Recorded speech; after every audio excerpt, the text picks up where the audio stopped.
लागता बड़ी गरमी तू कूल कर हो, बनाना सेब खाइल कबूल कर हो।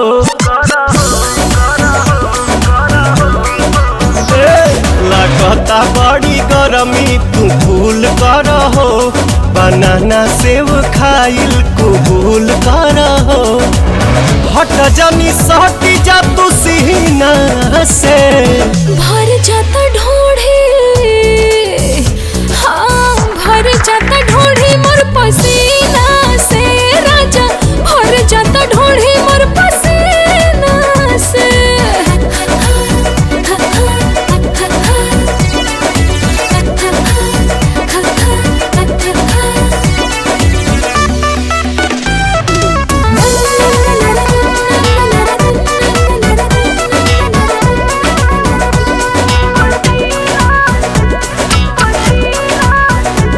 आज मौसम त बनल बेसारम, रानी यही में मूड भइल गरम। गइल लाइट बढ़ल परेशानी, चोली साया से टपको त पानी। अरे तो छछनीला कोई रे महीना से, भर जाता ढोढ़ी,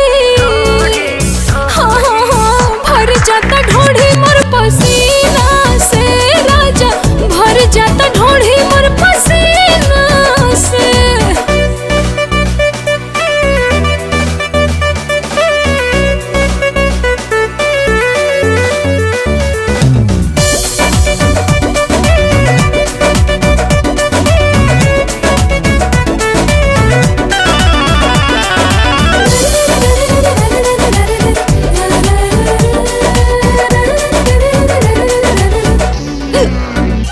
हिट होई त फिट होई खेला, बोला करेलू काहे झमेला। हमर दहिया के फ्रीजर में डाला, आधा घंटा के बाद निकाला।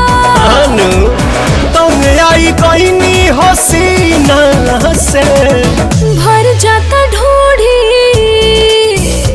हाय भर जाता ढोढ़ी मोर पसीना।